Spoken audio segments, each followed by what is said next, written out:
jadi contekan. Selamat pagi, selamat siang, selamat malam semuanya. Ini dari saya Ismir Katopok atas nama AB1 dengan kerjasama dengan ETJ. Mengucapkan selamat datang juga kepada Pak Jarod dan Pak Pendeta Bilantang dan semua teman-teman di sini. Hanya tata tertib saja untuk mengingatkan teman-teman bahwa ini acara santai, berbicara santai dengan Pak Pendeta Bilantang dan Pak Jarod. Ini kita semua sebagai teman-teman ini direkam juga. Saya ingat apakah ini di streaming live juga atau tidak, tapi juga mengingatkan untuk semuanya untuk di-mute supaya hanya pembicara saja, narasumber yang berbicara. Dan juga nanti apabila memungkinkan Dr. Terawan juga mungkin akan masuk, dan nanti pada akhir ini kita juga akan bisa ada sesi tanya jawab. Tapi untuk mengingatkan apabila Dr. Terawan bisa hadir, beliau tidak bisa ikutan tanya jawab, dia hanya sebagai keynote speaker. Dan juga kalau misalnya nanti ada tanya jawab, tolong mengingatkan kembali tema ini adalah sebagai Indonesia mengasihi, saling mengasihi. Jadi sekali lagi ini sebagai kita berbicara santai, tolong jangan pertanyaan-pertanyaannya jangan terlalu berbau-bau politik. Ya, kita sebagai kayak saya bilang ngobrol santai-santai saja di sini, hal-hal yang ringan. Baik, dengan itu saya berikan waktu untuk Pak Roni Rusli untuk memberikan kata sambutan. Silakan Pak Roni. Terima kasih Pak Ismir. Selamat malam Pak Jarod, Pak Billy. Selamat pagi teman-teman di Amerika. Selamat siang ya yang di Eropa. Terima kasih semua sudah menghadiri acara kerjasama kita dengan Eropa. Ini saya rasa yang ketiga kali ya. Kita adakan bincang-bincang santai seperti ini, dan untuk yang hadir sekali lagi support acara ini, terima kasih. Saya cuma mau menyampaikan sedikit bahwa dengan adanya pandemik ini menjadi suatu blessing in disguise ya buat banyak dari kita. Jadi kita banyak bertemu dengan teman-teman di seluruh dunia. Ini tanpa adanya ini adalah kita kayaknya mungkin cuma ngobrol secara pribadi dan nggak pernah sama-sama, dan saya rasa ini adalah kesempatan yang sangat baik buat kita semua untuk saling tahu lebih dalam, untuk berbagi pengalaman, berbagi kasih dalam kesempatan kali ini dalam menyambut akhir tahun yang tanpa terasa 2020 ini sudah hampir selesai. Oke, saya rasa itu aja. Terima kasih semuanya dan selamat bincang-bincang. Terima kasih Pak Roni. Dr. Terawan. Udah masuk. Pak Terawan baru masuk. Ada. Oh, baru oke. masuk. Selamat malam Tuhan, Dr. Bapak, Terawan. selamat malam. Selamat malam. Puji Tuhan. Ya. Jadi silakan, terima kasih Pak Roni untuk kata sambutannya.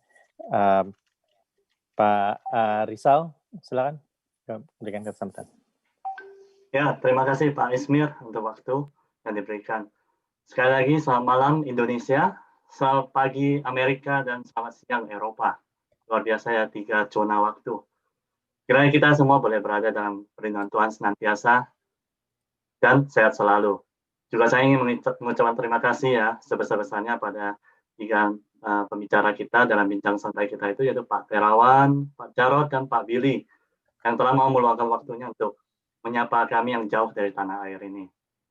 Perkenalkan, nama saya Rijal Tirta, Wakil Ketua dari Perhimpunan Eropa untuk Indonesia Maju atau disingkat dengan PTJ. PTJ ini mewadahi masyarakat Indonesia berada di 19 negara di Eropa, bukan dari Sabang sampai Merauke, tapi dari Islandia atas sampai Yunani di bawah. Meskipun tubuh kami jauh dari tanah air, Tapi hati, mata, dan telinga kami tetap senantiasa tertuju ke Indonesia. Berkat internet, puji Tuhan, tidak ada satupun kejadian yang terlewatkan dari perhatian kami. Kami ikut merasa sakit jika melihat sesama anak bangsa saling mencaci dan menghakimi hanya akibat perbedaan suku, agama, dan ras. Kami ikut merasa penasaran jika melihat arogansi yang diperlihatkan sekelompok masyarakat dengan mengandalkan kekuatan massa. Kami juga ikut prihatin melihat penyebaran virus COVID-19 yang begitu tinggi di Indonesia dan masih banyak lagi yang menjadi perhatian kami. Tapi kami tidak hanya ikut menonton saja, kami juga ikut mendoakan. Kiranya Tuhan terus mengasihi bangsa kita, Indonesia. Dan kiranya bangsa Indonesia juga bisa terus saling mengasihi. Ya, demi masa depan Indonesia yang lebih baik. Untuk itu saya berharap, dan kami semua berharap juga kiranya pada jam berikut ini, kita semua boleh belajar lebih banyak lagi dari bapak-bapak pembicara yang telah berpengalaman. Terima kasih juga untuk panitia PTJ dan Amerika Bersatu yang telah berjerih payah mempersiapkan acara ini. Salam dari Jerman, Eropa. Waktu saya kembalikan pada Pak Ismir. Terima kasih Pak Risa untuk kata sambutannya. Sekarang Ibu Lia Sunda, saya berikan waktu untuk kata pengantar. Selamat pagi semua, terima kasih. Selamat malam, selamat siang di Eropa. Oke, saya perbaiki. Selamat malam di Indonesia, selamat pagi di tempat saya, selamat pagi sekali di tempat Pak Roni Rusli. Kami sendiri kalau di Eropa itu kalau di Eropa lagi ikut acara kami itu biasanya jam 3 pagi. Dan sekarang itu kalau kita yang kebagian pagi, jadi Pak Jarot, Pak Terawan dan Pak Billy itu kita pernah acara itu sampai 5 zona waktu. Jadi ya ini terima kasih karena teman-teman udah hadir di sini dan saya pribadi saya menyambut dengan sangat baik ya kerjasama dengan Eropa begini karena kita sama-sama harus tetap mengobarkan visi kebangsaan ya dalam arti meskipun kita jauh justru karena kita jauh kita harus tetap konsisten membela NKRI dari jauh. Saya nggak akan berlama-lama karena sebetulnya yang akan mempersembahkan lagu hari ini adalah suami saya, Mas James Sunda. Jadi ini saya persilahkan suami saya, silahkan Papa. Selamat pagi, selamat siang, selamat sore, selamat malam semua. Ya, terima kasih, kita bersyukur kepada Tuhan masih bisa berkumpul sampai akhir tahun ini di masa yang bakal terkenang ratusan tahun ke depan, 2020. Kita bisa survive bersama, bahkan jauh lebih dari itu. Disinilah kita bisa menunjukkan keperbedaan kita, pluralisme kita, seperti yang nanti akan kita dengar dari lagu saya. Kenapa saya buat lagu bukan lilin kecil, but lilin kecil. Meaningnya, kalau hanya satu lilin, dia bisa membuat penerangan sementara dia sendiri berkorban, tapi that's it. Tapi kalau lilin kecil, itu simbol dari pluralisme. Ada lilin dari Madura, ada lilin dari Jawa Timur, Pak Jarot, ada lilin dari tempat Pak Terawan, ada lilin dari Pittsburgh, ada lilin dari seluruh dunia. Tahun ini kita harus bisa menyalakan lilin-lilin, masing-masing lilin untuk saling solidarity. Kita bersama-sama menghadapi situasi yang sangat sulit. Terima kasih Bapak-Bapak semua untuk bisa mendengarkan karya lagu saya ini yang udah hampir berusia 50 tahun ya Pak Jarot ya. Terima kasih. Inilah salah satu pengabdian kita sebagai bangsa Indonesia untuk bisa memberikan sesuatu kepada seluruh dunia. Bahwa Indonesia ditakdirkan sebagai negara pluralisme yang luar biasa. Tidak ada di dunia satupun negara yang seperti kita. Perbedaan itu. Dan kekuatan itulah yang kita bisa lewati menghadapi pandemi. Terima kasih Ibu Panitia. Mungkin Lia boleh saya putar sebelum diputar lagunya seperti tadi aku sarankan mungkin kita sambil mendengarkan, menikmati video yang sudah di arrange oleh Bang James dan Lia dengan lagu yang melekat di hati semua yang ada di sini. Aku rasa ya tua muda pasti tahu lagu ini. Kita bisa sambil merenung dan mendoakan Indonesia, terutama bangsa kita, supaya saling mengasihi, dan kita bisa bersatu betul-betul sebagai bangsa yang united, yang beragam tapi beragam tapi bersatu. Terima kasih. Silakan Lia.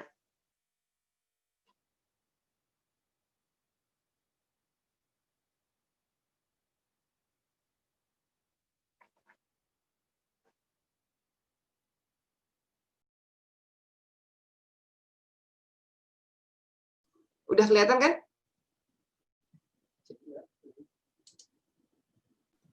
Udah. Ya.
akan menjadi penerima pertama di vaksin pertama kali.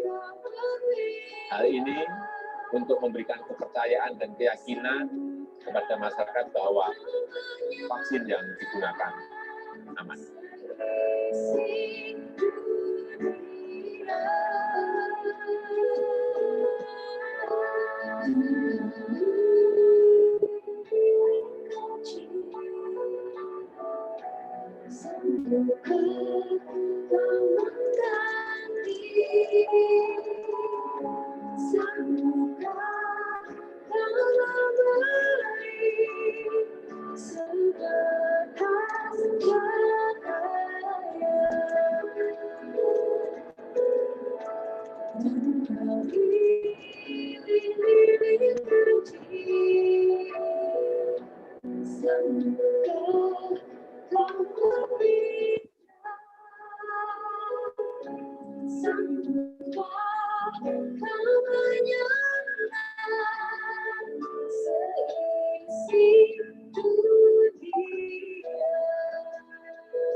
Baik, terima kasih. Terima kasih. Saya juga secara pribadi atas nama suami saya dan saya terima kasih kepada semua pihak yang telah membantu produksi ini.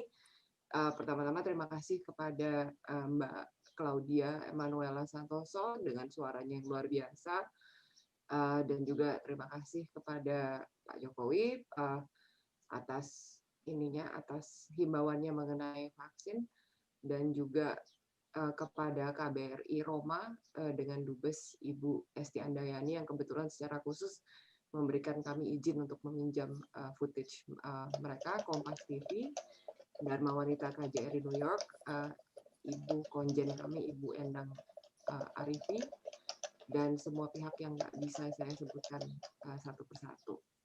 Terima kasih, sekian gitu aja dari saya, kecuali ada tambahan dari Mas James. Ya, semoga kita bisa menjadi lilin-lilin kecil yang plural, menyinari minimum tetangga kita. Bisa menyinari, bisa menguatkan menghadapi pandemik yang luar biasa. Sekali lagi terima kasih Pak Terawan, juga Mas Jarod. Inilah lilin-lilin kami dari Eropa. Sebagai satu hal lagi, tadi vokalisnya bernama Emanuela Claudia, kita panggil Audi. Ini anak Indonesia yang pemenang Voice of Germany, Pak. Jarang. Jadi ya saya bangga punya lilin kecil baru yang muncul dari Jerman, sehingga kita bisa kerjasama Eropa Amerika khusus untuk Indonesia. Kira-kira itu, Pak. Dan sesuai dengan tema kita hari ini, bangsa Indonesia saling mengasihi, I would like to mention a special item ya, yang on the video itu adalah ada 2 slide khusus yang ditayangkan oleh Ibu Risma pada saat acara kami dengan beliau, dan itu isinya adalah mengenai sekolah kebangsaan. Jadi kami juga di salah satu kreditnya ada terima kasih kepada Pemkot Surabaya. Udah begitu aja, saya kembalikan kepada moderator. Terima kasih. Terima kasih sekali lagi untuk videonya Pak James dan Bu Lia. Sangat meringkas sekali ya dengan tema hari ini, dan juga untuk kita mencerminkan kembali tahun ini yang dengan banyak kesulitan, masing-masing kita tentunya mempunyai menghadapi tantangan kita masing-masing, dan sekali lagi mengingatkan seperti Pak James bilang, ini sebagai lilin-lilin kecil kita bekerja sama satu dengan yang lain, bahu-membahu untuk membantu, dan kembali lagi ke tema ini untuk saling mengasihi dengan satu dengan yang lain, dan semoga kita semua bisa mengakhiri tahun ini sehat walafiat dan melihat ke tahun yang depan yang lebih bagus lagi. Berikut Pembicara kita adalah Dr. Terawan. Saya tidak tahu apa beliau udah masuk lagi atau karena kelihatannya mungkin ada gangguan dengan sambungan ya. Kalau beliau ada, Dr. Bisa kita Terawan. panggil Pak Dr. Terawan. Adakah? Kayaknya keluar kembali tadi ya. Keluar lagi ya. Nah ya. Ya sudah, kalau begitu kita Bisa. Kalau gitu nanti kalau misalnya beliau masuk bisa nanti beliau bikin apa yang dia ingin bicarakan dengan kita nanti. Ya, kalau gitu kita masuk yang berikutnya. Saya undang untuk pembicara berikutnya adalah Pak Pendeta Billy Lantang. Silakan Mbak Vira untuk berbicara sedikit mungkin mengenai latar belakang. Ya, aku sebetulnya sudah dibantu oleh teman baiknya Pak Pendeta Billy Lantang, sudah dikasih begitu bagus CV, tapi saya mau berterus terang nih sekarang. Ini karena I think this Zoom ini special.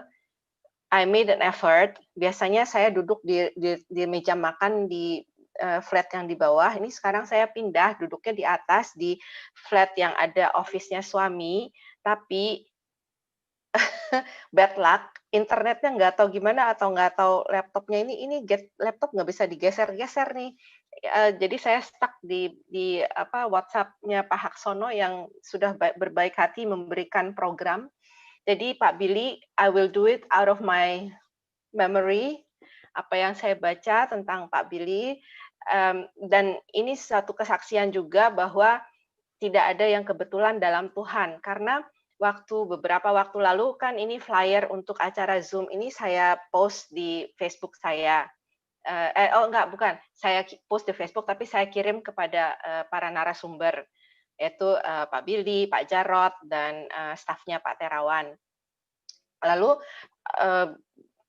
keesokan harinya kalau nggak salah ada teman komen di Facebook seseorang yang ternyata Pak Richard yang teman baiknya Pak Billy dengan tag nama saya bilang ada Vira, terus saya kok flyer saya ada di sini. Nah terus dari situ ketahuan deh ternyata yang post flyer itu adalah teman baiknya Pak Billy, dan seperti saya bilang tidak ada yang kebetulan dalam Tuhan, karena untuk acara ini kan kami harus mempersiapkan membuat narasi sedikit tentang narasumber, dan Pak Billy terus terang saya sudah Google dari ujung ke ujung nggak ketemu loh. Cari tentang Pak Billy itu, saya mau nanya sama Pak Billy kan nggak enak, masa narasumbernya ditanyain, kayaknya moderatornya nggak bonafit banget. Tapi Tuhan baik, jadi ada Pak Richard, cuman sekarang ini macet, saya nggak tahu kenapa. Saya nggak bisa mencari nggak bisa pindah deh, pokoknya nih WhatsApp yang di laptop ini hanya Pak Haksono aja yang bisa saya baca. Jadi teman-teman harap maklum ya. Yang saya ingat Pak Billy kuliah di Amerika, senang berolahraga, senang nonton basket, terus senang makan sosis, dan memiliki 2 anak-anak yang wonderful dan seorang istri yang cantik dan baik hati. Dan Pak Billy ini yang saya tahu juga sendiri adalah seorang cancer survivor. Dan Pak Billy tentunya semua tahu sebagai pendeta adalah seorang pengikut Tuhan yang sangat baik. Dan untuk selanjutnya mungkin memang sih masih banyak yang diceritakan oleh Richard. Kalau Richard hadir di sini, mohon maaf ya, aku nggak bisa ketemu lagi nih apa yang sudah ditulis. Silahkan Pak Billy, saya berikan tempatnya untuk Pak Billy, dan mungkin Pak Billy bisa share sendiri semua kesaksian hidup Pak Billy. Terima kasih. Terima kasih buat kesempatannya. Shalom, salam sejahtera semuanya. Yang terhormat Bapak Dr. Terawan Agus Putranto, kalau beliau masih hadir di sini, Bapak Haji Jarot Saiful Hidayat, pemimpin saya yang saya sangat kangen karena saya dari Jakarta juga, beliau dulu menjabat di Balai Kota dan kami sangat kangen Pak sama Bapak. Juga kepada semua kolaborasi Amerika Bersatu dan Perhimpunan Eropa untuk Indonesia Maju, terima kasih buat undangannya. Nama saya Billy Lantang. Kalau dari Lantang itu, kalau ada orang Manado di sini pasti tahu itu nama Manado. Tapi kalau dilihat kenapa saya Manado kok gelap begini gitu ya.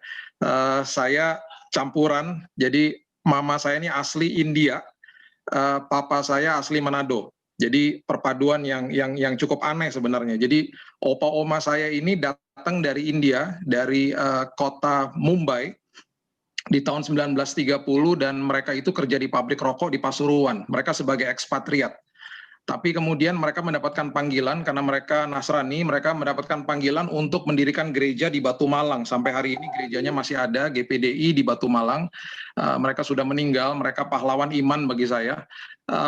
Kemudian sebelum mereka meninggal, mereka memberitahu visi mereka kepada anak-anaknya, ya. Salah satunya ibu saya yang paling terkecil, untuk memberitakan Injil ke Indonesia, membantu pendeta-pendeta gitu yang ada di daerah-daerah. Jadi waktu itu akhirnya tahun 67 keluarga kami membentuk yayasan yang bernama Yayasan Immanuel.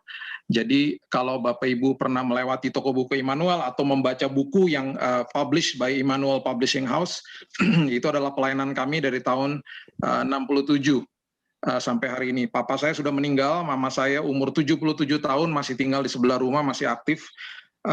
Jadi kira-kira begitu. Betul, saya pernah sekolah di Tulsa, Oklahoma. Saya tinggal di sana selama 13 tahun. Saya dulu rekan main basketnya Sandiaga Uno, karena beliau nggak sekolah jauh dari saya di daerah situ. Anak saya sekarang ada di Los Angeles. Hari ini nggak ada di sana, cuman karena dia pulang karena online. Tapi nanti dia akan kembali lagi. Jadi saya nanti nitip sama teman-teman yang ada di sana. Dia baru semester 3, kalau nggak salah. Ya, masuk semester 3. Itulah latar belakang saya, kira-kira begitu. Saya banyak mengajar di gereja-gereja dan juga seminar-seminar hamba-hamba Tuhan biasanya selama 20 tahun terakhir ini. Kalau ditanya rambut saya kemana, almarhum gara-gara rambutnya rontok di Amerika, karena saya berupanya nggak cocok sama rambut di sana gitu ya. Jadi kira-kira begitu, dan saya sangat suka dengan topik pada malam hari ini, di sini malam ya.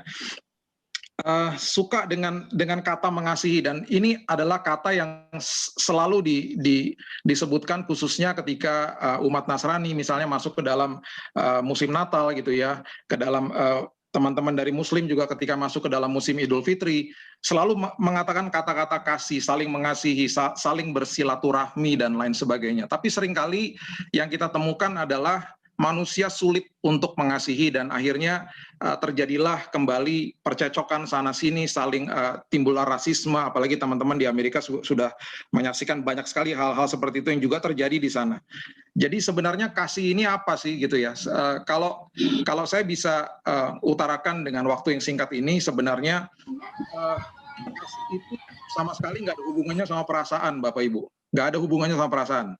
Karena yang letaknya di perasaan kita itu sebenarnya kalau mau di apple to apple gitu ya, itu sebenarnya yang saya namakan jatuh cinta sebenarnya. Jatuh cinta atau rasa sayang. Ya pasti semua daripada kita semua di sini, kalau saya tanya pernah jatuh cinta, pasti semuanya pasti angkat tangan. Kalau nggak angkat tangan bohong pasti ya. Nah, jatuh cinta itu kita bisa jatuh cinta jarak jauh, kita bisa jatuh cinta bahkan nggak kenal sama orangnya. Karena itu letaknya semuanya ada di dalam jiwanya manusia, di emosinya manusia. Kita harus ingat bahwa kita diciptakan Tuhan itu tubuh, jiwa, dan roh gitu ya. Tubuh kita ini fana, nanti kita akan digantikan dengan tubuh yang kekal ketika kita bersama dengan Tuhan di surga. Kemudian jiwa ini selalu under construction. Every day we're still under construction karena kita memperbaiki nih emosi kita, memperbaiki kehendak, keputusan kita setiap hari.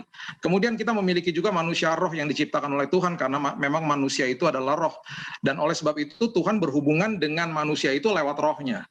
Jadi dia memberikan sebenarnya, karena kita ciptaan Tuhan yang mulia, kita diberikan kasih itu di dalam rohnya kita masing-masing. Oleh sebab itu kita harus bisa membedakan, kalau kita mengatakan kata kasih, ya itu adalah bobotnya luar biasa. Bobotnya nggak main-main kata kasih. Beda dengan yang namanya jatuh cinta atau yang namanya sekedar rasa sayang. Ya. Sekali lagi, jatuh cinta atau rasa sayang bisa terusik, bisa hilang kapan saja, bisa sifatnya itu sementara karena tergantung dengan faktor eksternal. Tapi kalau kita mengatakan mengasihi ya sesama kita, apalagi kita sesama bangsa Indonesia gitu ya, kasih itu sebenarnya adalah keputusan. Love is a decision. Kasih itu bukan perasaan, sama sekali bukan perasaan.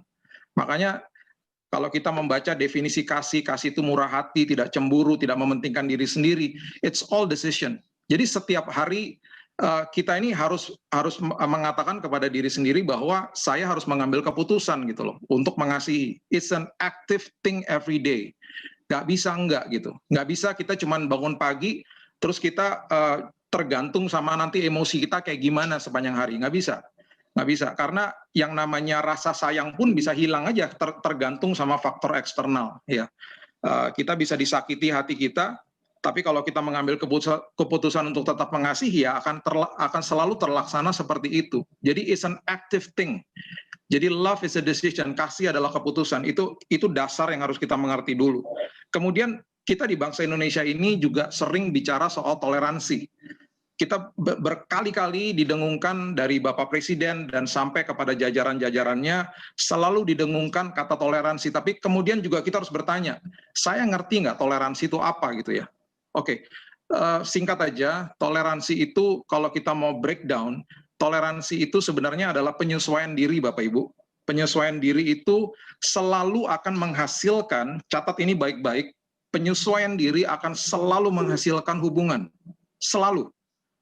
Dan ketika hubungan sudah ada, itu akan selalu menghasilkan trust atau kepercayaan.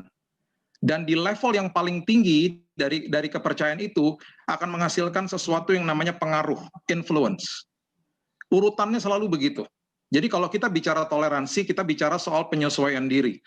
Toleransi berarti saya menjadi seperti, bukan menjadi. Kalau saya menjadi, itu berarti saya kompromi. Kalau saya menjadi seperti, itu berarti saya toleransi. Contoh yang singkat dan sederhana saja. Analogi yang sangat sederhana.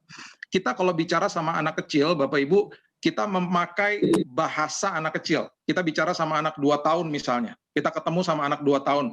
Waktu anak saya masih 2 tahun, when I went home, I came to him, and I was like this, ya.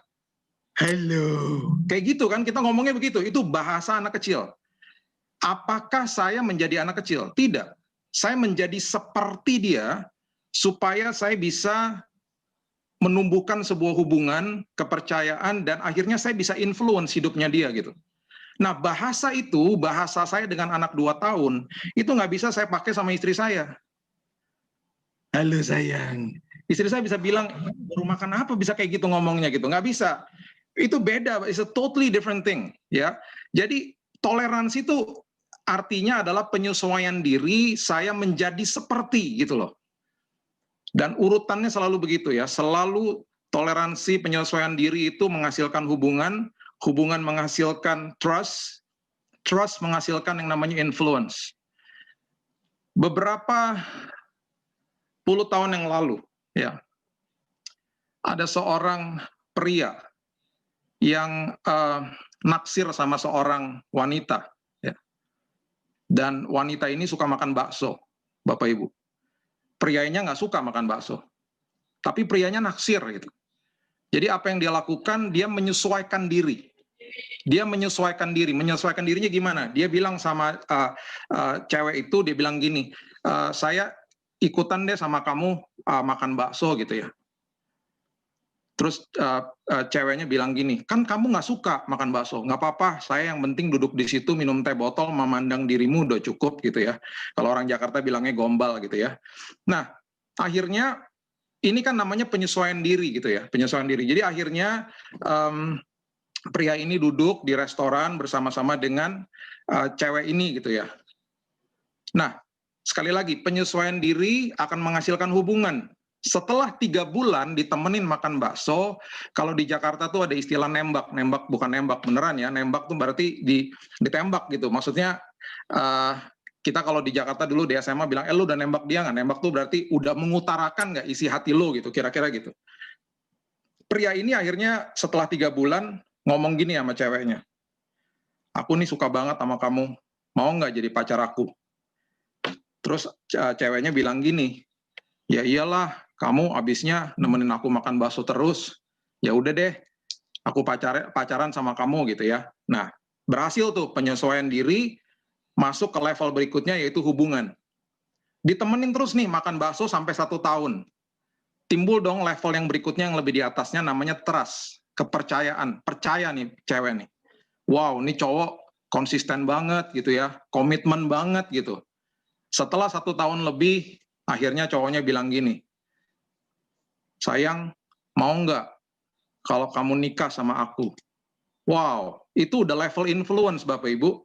Dan akhirnya wanita ini katakan, aduh mau deh, aku bener-bener kalau kamu soal bakso aja udah setia, apalagi hidup bersama ya, pasti kamu setia banget sama aku gitu.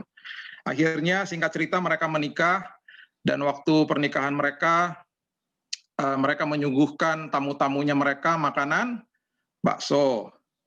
Dan waktu mereka mempunyai anak-anak, anak-anak mereka juga dikasih makanan bakso. Bapak Ibu, itu adalah cerita saya dan istri saya. Jadi itu adalah kisah cinta saya dan istri saya yang dimulai dari semangkok bakso. Jadi saya menyesuaikan diri, melahirkan sebuah hubungan, dan kemudian akhirnya timbul sebuah kepercayaan, dan akhirnya saya bisa influence dia untuk menikahi saya. Ya sudah jelas sekarang saya melarang-larang dia untuk terus-terusan makan bakso karena nggak sehat juga, tapi paling tidak saya udah dapetin dia gitu ya. Nah, ini yang saya katakan, kalau kita bicara toleransi, ini sesuatu yang sangat penting dalam hidup kita. Kita belajar yang tadi seperti dikatakan, saya sangat suka sekali dengan Mas James Sunda katakan bahwa lilin-lilin kecil, bukan hanya lilin aja gitu ya. Kita kan hidup di dalam institusi yang paling kecil yang Tuhan ciptakan buat hidup kita adalah keluarga. Paling nggak mulai dari situ. We start from our family, udah gitu start from our community gitu ya. Kemudian itu bisa berkembang kemana-mana. Jadi sekali lagi, love is a decision. Udah gitu kalau kita bicara toleransi, itu berarti kita bicara soal penyesuaian diri. Ya, penyesuaian diri sampai menghasilkan sebuah influence. Contoh aja nih, contoh ya. Ini dipakai di mana-mana sebenarnya tanpa kita sadari. Contoh kalau saya ambil satu produk deh ya, saya sebut aja lah. Misalnya Pepsodent gitu ya, dia mau masuk Indonesia. Yang dia lakukan supaya dia bisa menginfluence kita ini bisa beli Pepsodent, udah pasti dia akan menyesuaikan diri. Dia akan buat iklan sesuai dengan orang Indonesia, dia pakai cast-nya, talent-nya orang Indonesia, pakai bahasa gaul orang Indonesia gitu ya. Akhirnya setelah kita lihat iklannya yang menyesuaikan diri itu, timbullah hubungan. Kita punya hubungan batin sama produk itu, padahal kita belum pakai. Lama-kelamaan kita lihat iklan itu, lama-lama akhirnya timbul level yang berikutnya, trust. We trust that brand tiba-tiba, tanpa kita sadari gitu ya. Nah, satu waktu kita lagi ke Indomaret ya, kalau di sini Indomaret ya Bapak, saya nggak tahu nih udah banyak yang nggak pulang, pokoknya di sini ada convenience store namanya Indomaret aja pokoknya ya, just in case any of you don't know. Nah, kalau kita ke Indomaret misalnya, terus kemudian misalnya ada teman saya nih misalnya gitu ya, bro, beli odol apa yang bagus ya? Pepsodent lah. Emang lu udah nyoba? Belum. Lah, lu kok bisa bilang bagus? Habisnya gue udah lihat iklannya tuh sering banget, kayaknya bagus sih gitu. Nah, itu udah influence berarti. Ya. Jadi tanpa disadari udah seperti itu. Jadi saya akan tutup dengan kesaksian hidup saya. Ya, saya membesarkan 2 anak. Yang pertama Raina ada di sini. Kalau lihat ada namanya Raina Abigail, that's my daughter. Dia ini sekarang sudah 20 tahun.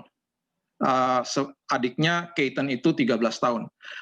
Saya mempunyai sebuah metode disciple kepada anak-anak saya. Saya sebutkan dating time. Saya mempunyai dating time dengan anak perempuan saya ketika semenjak dia dari kecil. Jadi apa yang saya lakukan, I will hold her hand, I will take her to a mall or a park, and I will talk to her, dan saya akan belajar dunianya dia, dan saya akan jadi temannya dia, dan saya akan mendampingi hidupnya dia. So dia dari kecil tahu bahwa there's a dating time with me and my dad. Ya, jadi ibunya nggak ikut, adiknya juga waktu lahir juga pas masih kecil juga nggak ikut. Jadi saya punya betul-betul waktu sama dia. Jadi apa yang saya pelajari Bapak Ibu, saya mempelajari Disney characters, all the princess saya harus belajar, karena kan dia wanita ya. Saya harus belajar Powerpuff Girl waktu itu. Saya harus belajar apalagi ya, Barbies ya. Saya harus belajar all those things untuk bisa nyambung ngomong sama dia. Apakah ada waktu-waktu yang membosankan ketika dia bercerita tentang Barbie kepada saya? Sudah pasti ya. Tapi that's our dating time sama-sama. Itu saya lakukan berkali-kali. Itu yang saya katakan menyesuaikan diri. Menyesuaikan diri, timbul hubungan, dan kemudian hubungan itu akhirnya menimbulkan sebuah kepercayaan dan akhirnya influence. Ketika dia berusia 13 tahun, Bapak Ibu, satu hari ketika kami pulang dari dating time, di depan pintu rumah, dia bilang sama saya, "Dad, please turn off the engine." Kita di mobil berdua, kemudian hening di dalam mobil, dan dia bertanya kepada saya yang membuat saya menangis, Bapak Ibu. Dia bertanya begini sama saya, "Dad, when was the first time you fell in love?" Kapan pertama kali Daddy jatuh cinta? Saya, karena dulunya bandel ya, saya udah tahu nih anak saya arahnya kemana nih ya, arahnya gitu ya, pertanyaannya. Jadi saya bilang, well, I fell in love when I was in SD lah, zaman-zaman dulu. Do you still remember the name of the girl? Of course.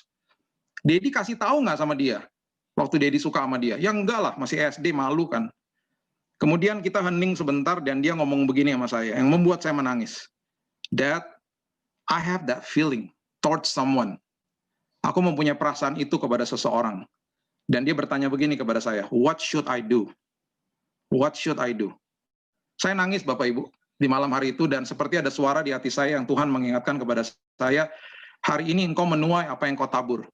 Engkau investasi waktu dengan dia, hari ini dia bisa terbuka hidupnya kepadamu." Kalau Bapak Ibu tahu, anak 13 tahun kalau jatuh cinta, the parents will be the last person to know. Dia nggak akan ngasih tahu orang tuanya. Paling malu ngasih tahu orang tuanya. Tapi not with my daughter. Dia yang ngasih tahu sama saya tanpa saya bertanya. Itu yang saya katakan, dan itu kesaksian hidup saya, dan sampai hari ini anak saya sangat terbuka dengan saya. Anak saya yang kedua juga, I have a special time with him karena he's boy. Saya juga harus belajarnya beda lagi. Kalau Bapak Ibu tahu, saya waktu zaman anak saya yang perempuan, tadi saya katakan saya belajarnya Princess Disney dan semua yang serba girly gitu ya. Kalau anak laki-laki beda lagi. Kalau saya dulu nonton sama dia Oggy and the Cockroach. Bapak Ibu kalau tahu film kartun itu isinya cuma kecoa dan nggak ada yang ngomong, isinya cuma gini, ayo. The whole time itu cuma begitu ngomongnya. Dan one day anak saya tiba-tiba bilang gini, "Dad, there's an Oggy and the Cockroach movie." I said to myself, oh my God, that means 1,5 jam saya mesti ke movie theater, cuman dengerin Oggy and the Cockroach, semua kecoa, 1,5 jam ngomongnya cuman, cuman gitu doang. But I did it. I went with him, yeah, and then I went home. Seringkali saya pulang kerja capek-capek, I play Lego with him, I play Hot Wheels with him, dan sama seperti kakaknya, hubungan dia dengan kami sangat baik. Jadi saya akan tutup dengan itu. Kasih adalah keputusan. Dan kalau kita mau mengatakan bahwa saya mau toleransi, berarti kita belajar untuk menyesuaikan diri. Penyesuaian diri akan menimbulkan hubungan, hubungan akan menimbulkan trust, and then you can influence your friends, you can influence your community, and even you can influence a nation if you do that. So saya akhiri di sini, dan saya serahkan kembali kepada panitia. Tuhan memberkati. Terima kasih Pak Pendeta Billy Lantang untuk sharing cerita yang sangat kita semua bisa relate ya.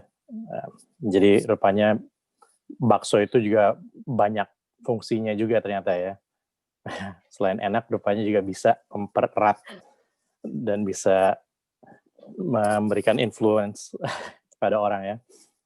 Baik, nanti sekali lagi untuk mengingatkan, kalau apabila ada tanya jawab nanti mungkin di akhir sesi untuk semuanya. Dan sekarang berikut pembicaranya kita adalah Pak Jarod Saiful, Ibu Vira, mungkin silakan. Terima kasih Ismir, tapi kayaknya ketuker deh. Harusnya Ismir yang menceritakan tentang Pak Jarod kan. Dan as I said earlier, memang udah dikasih ke aku contekannya, tapi karena ini barang nggak bisa di screen laptop aku nggak bisa geser-geser, jadi aku kembalikan pada Ismir. Maaf ya Pak Jarod, aku tahu Pak Jarod banyak, tapi biarlah Ismir yang menceritakan. Silahkan Ismir. Ternyata Ibu Vira juga pinter ngeles juga rupanya. Jadi terima kasih banyak untuk Pak Jarod juga untuk waktunya yang diberikan. Saya hanya membacakan sedikit mengenai Pak Jarod. Tentunya banyak yang sudah mengenal mengenai Pak Jarod sebagai mantan Gubernur Jakarta setelah Pak Basuki dan juga tentunya teman dekat dengan Pak Basuki atau Pak Ahok. Dan untuk latar belakang Pak Jarod, sebenarnya Pak Jarod juga sudah merintis dunia politik sebagai sejak menjadi anggota DPRD ya Pak, di Jawa Timur, lalu menjadi wali kota Blitar, dan selagi menjadi wali kota Blitar mendapatkan penghargaan Adiputra 3 kali berturut-turut, dan banyak sekali membantu warga yang kekurangan untuk mendapatkan akses kesehatan dan tempat tinggal yang layak. Jadi beliau ini bukan orang yang asing kalau berbicara mengenai kasih untuk orang Indonesia khususnya. Jadi kami seperti Pak Pendeta Bilantan juga mengatakan sangat merindukan juga nih dengan Pak Jarod, dengan banyak yang Pak Jarod telah lakukan untuk warga-warga Indonesia. Silakan Pak Jarod, saya berikan waktu untuk Bapak untuk sharing. Ya, terima kasih Ismir, terima kasih Elvira. Assalamualaikum warahmatullahi wabarakatuh. Shalom, salam damai sejahtera untuk kita semua. Om Swastiastu, Namo Buddhaya, salam kebajikan. Saudara-saudaraku yang saya hormati, ini ada Pak Rizal Tirta dari Perhimpunan Eropa untuk Indonesia Maju. Terima kasih. Tadi kata pengantarnya sudah banyak mengingatkan kita tentang pentingnya kita saling mengasihi. Terima kasih juga untuk Pak Roni Rusli ya, dari EB1 ya, Amerika Bersatu. Kemudian Pak Pendeta Billy Lantang yang tadi juga sudah memberikan pencerahan kepada kita semua. Spesial terima kasih kepada Pak Mas James Sundah ya, yang tadi sudah memberikan kita satu lagu yang sangat baik, dan itu lagu yang saya nyanyikan ketika saya masih menjadi dosen sebetulnya Ismir ya, jadi sekitar 20 tahun yang lalu. Kemudian saya mengingat lagu itu juga mungkin menginspirasi teman-teman ya, ketika ada gerakan untuk menyalakan lilin pasca pilkada di Jakarta. Itu membuat saya merinding terus terang saja ya, pasca saya dengan Pak Ahok ya gagal ya, kalah di dalam pilkada, kemudian muncul gerakan untuk menyalakan lilin di seluruh kota-kota besar di Indonesia, bahkan juga di luar negeri ya, baik di Eropa maupun Amerika. Menjadi catatan tersendiri bagi kita bahwa betapa pentingnya bahwa diri kita ini sebetulnya, betul tadi James katakan, adalah sebatang lilin diri kita pribadi. Tapi kita semua bisa menjadi lilin-lilin yang kecil ya, yang bisa menerangi ya sekitar kita ya, untuk bisa memberikan cahaya bagi kegelapan. Topik kita kali ini sebetulnya juga sangat terkait dengan lagunya James Sundah tadi ya, bahwa memang sebetulnya bangsa kita itu ditakdirkan tadi plural ya, beragam, berbeda-beda gitu ya, tetapi kita satu. Kenapa? Karena pada dasarnya sejak zaman dulu kala ya, kita itu saling mengasihi satu sama lain. Saya mengatakan bahwa Indonesia ini sebagai salah satu keajaiban dunia, ya. Salah satu negara yang ajaib menurut saya. Bayangkan saja, kita adalah negara kepulauan terbesar ya sedunia. Kemudian kita juga sebagai satu negara yang sangat beragam, berapa puluh suku ya, berapa ratus bahasa, budaya, gitu ya, ratusan juga suku ya, pulau-pulaunya 17 ribuan.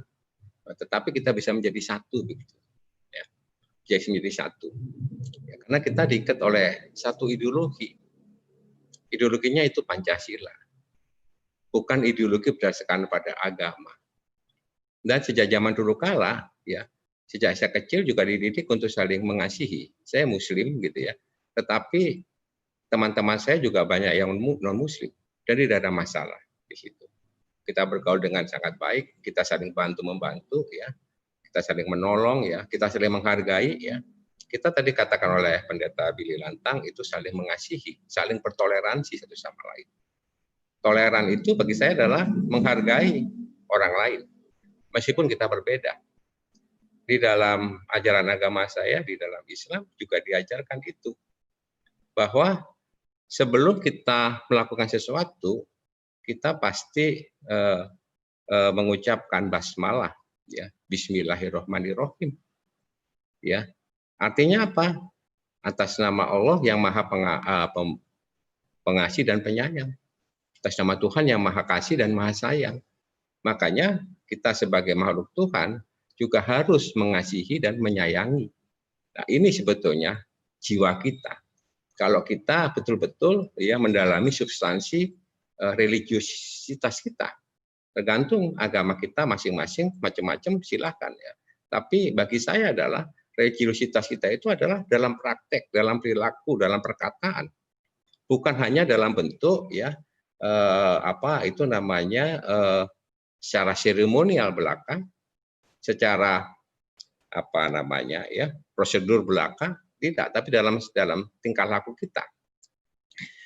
Oleh sebab itu, ketika kita menyanyikan lagu kebangsaan Indonesia Raya, ya, itu selalu saya teringat adalah dari satu lirik, ya, yang apa yang ingin diinginkan juga di dalam lagu kebangsaan kita, apa yang diperintahkan oleh lagu kebangsaan kita. Yang diperintahkan pada kita adalah membangun jiwanya. Bangunlah jiwanya, bangunlah badannya untuk Indonesia Raya. Kan begitu. Bukan bangunlah badannya dulu, tapi bangunlah jiwanya dulu. Jiwa kita yang dibangun terlebih dahulu. Nah, ketika kita membangun jiwa itu, maka disitulah sebetulnya nilai-nilai kasih, nilai-nilai toleransi, nilai-nilai saling menyayangi satu sama lain ditumpukan. Ya. Jadi jiwanya terlebih dahulu. Maka sangat tepat ya, saya juga teringat tadi disampaikan oleh Ismir, saya pernah jadi wali kota Blitar 10 tahun ya. Sangat tepat yang saat disampaikan oleh Bung Karno secara terus-menerus, dan saya terinspirasi oleh satu ucapan beliau ya, yang mengatakan bahwa bangsa Indonesia ini harus tetap terus-menerus untuk membangun ya karakternya, membangun kebangsaannya, ya, keindonesiaannya. Makanya beliau sampaikan bahwa proses nation and character building, ya, nation and character building itu adalah proses terus-menerus. Oleh sebab itu tadi si Vira mengatakan, siapa tadi yang mengatakan, Yoshiri Satrita yang mengatakan bahwa nasionalisme kita itu harus kuat. Nasionalisme kita ya itu harus didasarkan kepada tadi saling mengasihi sesamanya, saling bertoleransi, saling mengikatkan diri, emosi kita, jiwa kita menjadi satu ya, meskipun berbeda-beda itu menjadi satu bangsa yang kita sebut dengan bangsa Indonesia ya. Dan saya menganggap ya bahwa nasionalisme itu bukan sekedar warisan. Orang mengatakan bahwa nasionalisme itu warisan, dianggap sudah selesai. Dengan Sumpah Pemuda sudah selesai. Dengan adanya sumpah bahwa kita itu berbangsa yang satu, ya, bertanah air yang satu, berbahasa persatuan yang satu, Indonesia sudah selesai. Oh belum, saya bilang gitu. Nasionalisme kita itu harus menjadi proyek bersama. Ya. Proyek bersama itu artinya adalah itulah kebutuhan kita, itulah keinginan kita semua. Kenapa? Karena sekarang ini kan lagi ada berbagai macam ideologi yang masuk ke Indonesia, ya, ideologi transnasional yang masuk yang sebetulnya juga mengancam keberadaan ideologi Pancasila kita. Ya. Misalnya timbul ideologi yang berdasarkan politik Islam. Ya. Ya. Islam dipolitisasi. Itulah yang membuat Pak Ahok kemarin dianggap penista agama. Karena beliau mengatakan dia, saya yakin bahwa Pak Ahok tidak menista agama Islam, tidak. tapi dia menista orang-orang yang menggunakan agama untuk kepentingan politik, kan begitu. Orangnya, oknumnya, ya, bukan ayatnya, tapi oknumnya yang menggunakan untuk kepentingan politik. Nah, Bapak Ibu Saudara sekalian, saya melihat bahwa ada ideologi transnasional yang masuk ke Indonesia, misalnya yang dibawa oleh HTI, dibawa oleh Ikhwanul Muslimin, ya, yang sekarang juga menjadi PR bagi kita semua. Maka daripada itu saya sangat mengapresiasi ya kolaborasi ya Amerika Bersatu dan Perhimpunan Eropa untuk Indonesia Maju ya dengan mengangkat tema ini, bangsa Indonesia itu saling mengasihi. Di zaman kita, waktu kita masih kecil, tidak ada masalah sebetulnya. Saya Muslim ya, saya selalu sebentar lagi Natal, saya juga menyampaikan ya selamat Hari Natal bagi saudara-saudaraku yang nanti akan merayakan ya, dan selamat Tahun Baru. Ya, ada banyak orang yang mengatakan bahwa mengucapkan selamat Hari Natal kepada saudara kita yang non Muslim itu tidak boleh, katanya gitu ya. Tapi bagi kita tidak ada masalah, karena sejak zaman dulu kala ya, nenek saya ini, ya orang tua saya ini, ibu saya ini adalah fanatik Muslim. Tetapi ketika pada saat Hari Raya Idul Fitri, orang-orang Nasrani datang menyampaikan selamat Idul Fitri. Kami juga seperti itu. Pada perayaan Natal kami juga menyampaikan selamat merayakan Hari Natal, ya, dan Tahun Baru, ya. Dulu hal-hal yang seperti ini yang sebetulnya tidak ada jadi masalah, ya, sekarang jadi masalah. Saya sebenarnya agak prihatin betul ya, kalau sekarang ini sebenarnya tidak setuju begitu acara Natal misalnya itu dijaga oleh tentara, ya perayaan Natal di gereja dijaga oleh banser. Kenapa? Gitu ya. Sebetulnya tanpa itu pun tidak apa-apa. Oleh sebab itu, kalau menurut saya, karena tadi saya sampaikan bahwa kalau kita saling mengasihi, itu jangan hanya di tingkatan kita-kita saja yang eksklusif, itu harus inklusif sampai ke warga masyarakat, saling mengasihi satu sama lain. Kenapa, saudara-saudara sekalian? Kita harus sadar bahwa setiap kita ya itu membutuhkan pengakuan. Semua orang itu ingin dihormati, diakui keberadaannya. Kemudian atas dasar apa? Atas dasar kesetaraan dengan orang lain. Kita semuanya setara. Kita semuanya mempunyai hak yang sama. Kita mempunyai kewajiban yang sama. Dan itu kemudian dijamin oleh konstitusi. Tapi kenapa muncul hal-hal seperti itu? Intoleransi misalnya begitu. Kalau menurut saya itu menunjukkan bahwa pembangunan jiwa kita yang masih belum berhasil. Ya, itu menunjukkan bahwa jiwa-jiwa kita masih ada yang rapuh. Jiwa-jiwa kita masih ada yang kotor. Sehingga muncullah kita suka mengeluarkan kata-kata kebencian, menista, kata-kata kasar, kata-kata jorok ya, apalagi ya yang berhubungan dengan adanya perbedaan sesama kita di antara kita. Bapak Ibu Saudara sekalian, kita sudah meyakini dan kalau saya sih ya tetap meyakini bahwa Pancasila ini sudah final bagi kita. Kita semuanya ini bisa menjadi bangsa yang besar seperti ini, bisa bersatu, saling mengasihi, saling menyayangi karena ideologi kita sama Pancasila. Ya sudah final. Ya bentuk negara kita, Negara Kesatuan Republik Indonesia juga sudah final ya. Oleh sebab itu saya sangat senang meskipun Bapak Ibu Saudara sekalian ini sudah ada di Eropa, di Amerika, dimanapun seluruh dunia ya. Tapi ingat bahwa Anda semua, kita semua adalah warga negara Indonesia. Ya. Makanya tadi ya yang disampaikan oleh Risa, oleh Pak Tony Rusli, sama Fira itu sangat menginspirasi kita, terutama pada Bung James Sundah ya. Jadi saya senang sekali. Saya tidak akan menceritakanlah secara detail pengalaman saya ya ketika ya munculnya menguatnya apa namanya maaf ya politik identitas ya yang muncul 2017 kemudian mempolitisasi SARA ya. Saya tidak akan mengulang itu, dan itu menjadi catatan kelam di dalam sejarah demokrasi kita, dan mudah-mudahan ke depan tidak akan terulang lagi ya. Kita tidak menginginkan seperti itu. Saya selalu menyampaikan bahwa setiap orang itu mempunyai hak dan kewajiban yang sama. Kalian bisa menjadi apapun juga. Yang menentukan adalah bagaimana kredibilitasnya, bagaimana kompetensinya, bagaimana kapasitasnya, bagaimana integritasnya. Bukan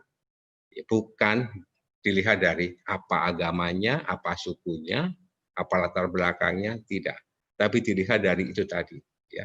Itulah ya sebetulnya sebagai basis kita untuk saling menyayangi. Kalau kita bisa bertoleransi satu sama lain, dan kita bisa menghargai, menghormati satu sama lain.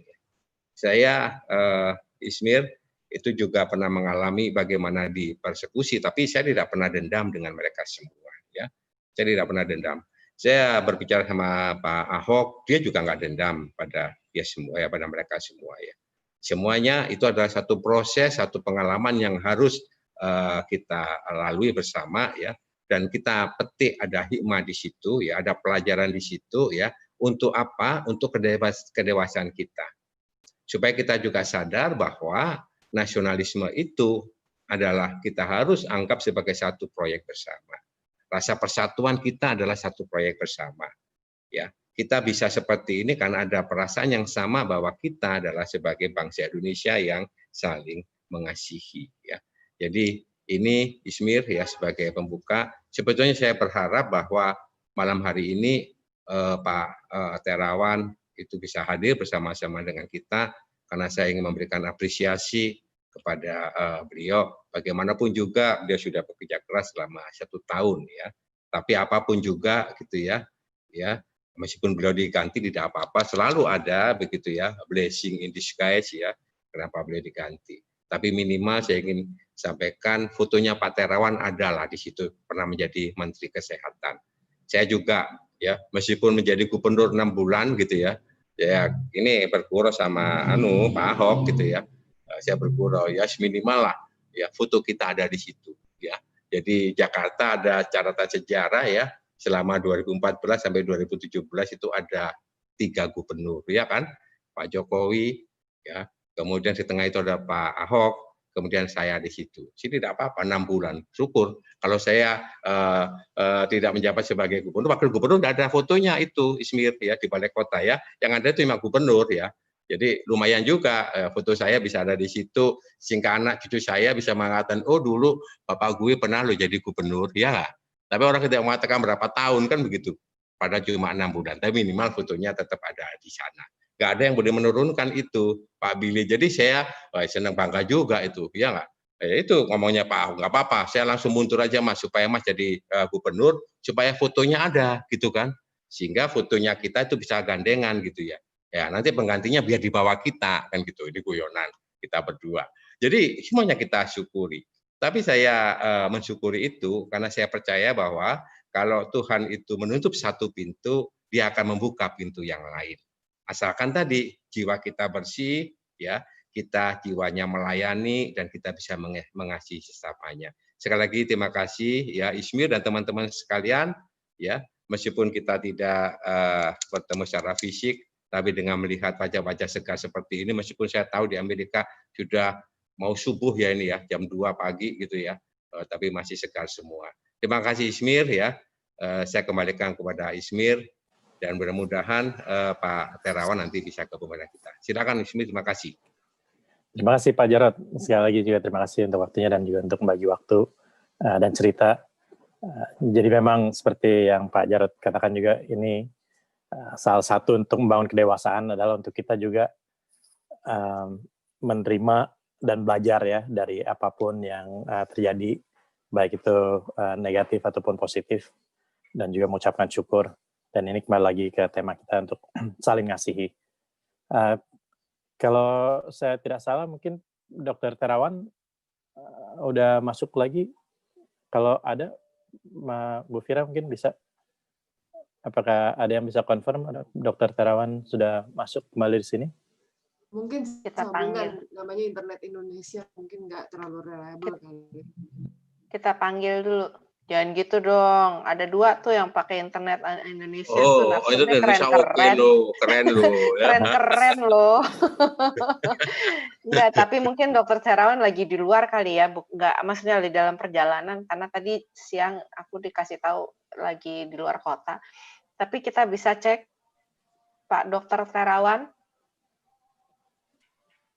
adakah atau ada yang mewakili, ada yang pakai pakai namanya yang tadi siapa namanya?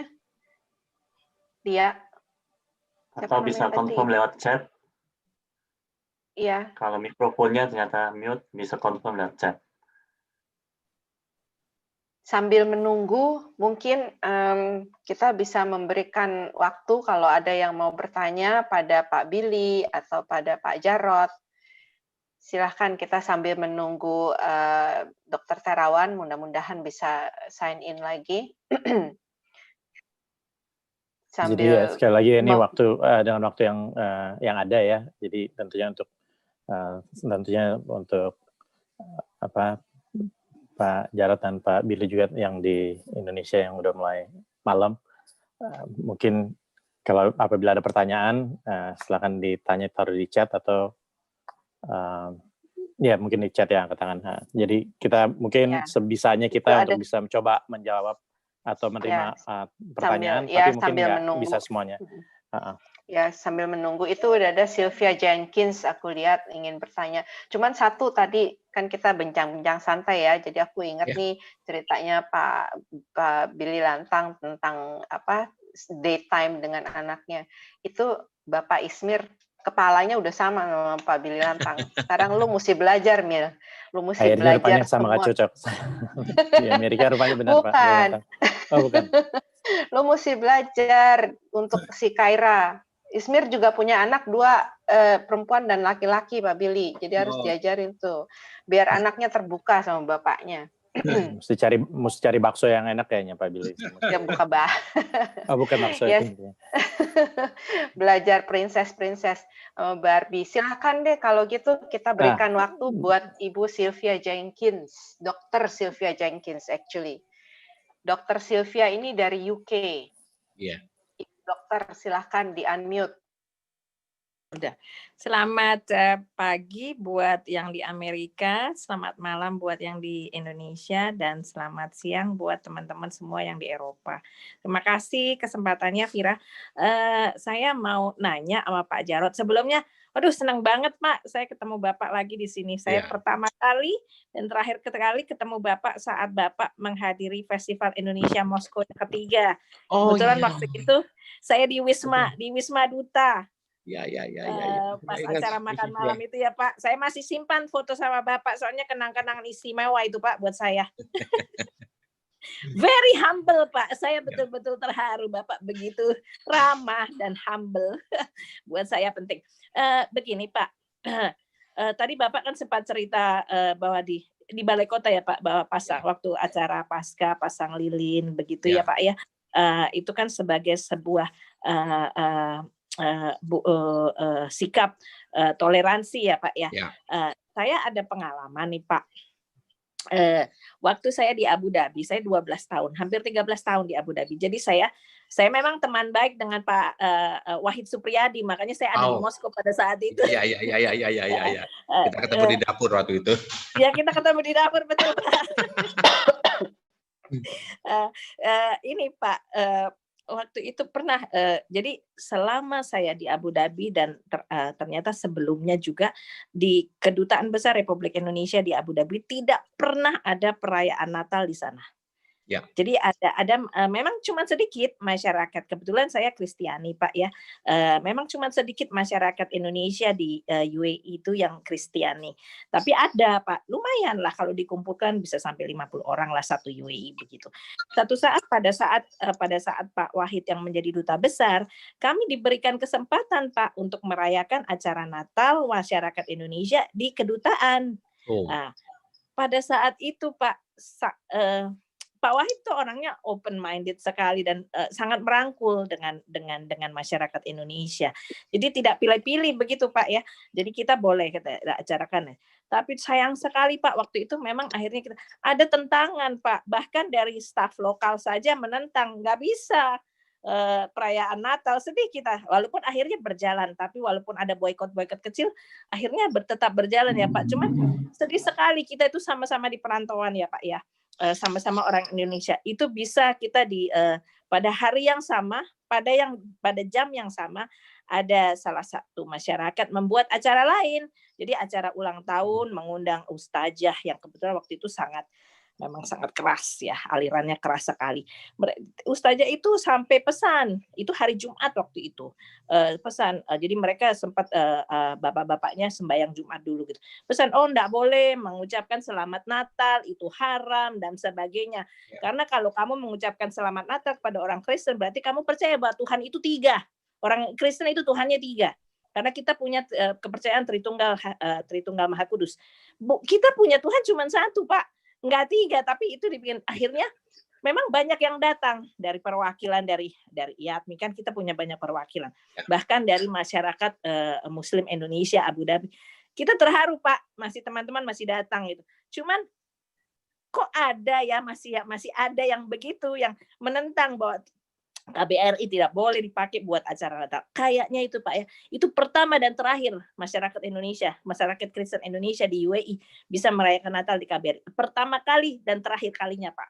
Sekarang Pak Husin Bagis nggak ada lagi Pak.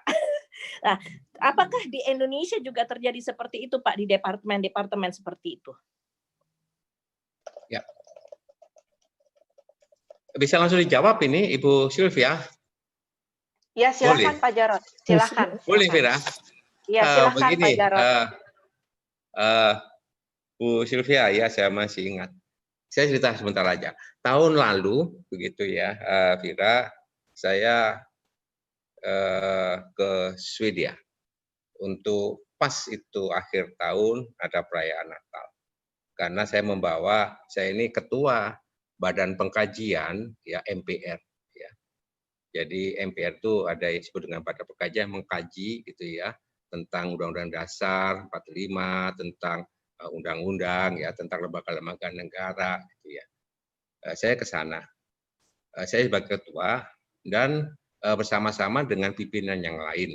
Ini pengalaman saya untuk Bu Sylvia dulu ya.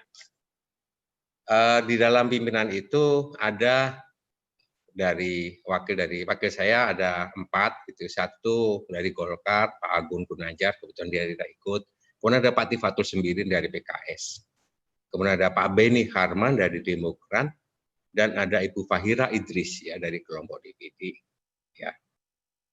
Karena saya diundang, kita semua diundang ya, ketemu sama masyarakat Indonesia di Swedia untuk merayakan perayaan Natal di sana. Kami datang ya. Untuk perayaannya, bukan untuk doanya. Gitu. Saya memberikan sambutan di situ. Dan Pak Tifatul sendiri juga datang dari PKS. Saya bilang, Pak Tif, meskipun PKS ya, beliau sampaikan bahwa ini adalah budaya kita. Di dalam acara Natal, kita harus datang. Pak Tif datang nggak? Ikut nggak? Oh ikut Pak Ketua. Ya ikut, tidak ada masalah. Ya. Tetapi pada acara doanya kita tidak ikut. Itu bentuk toleransi.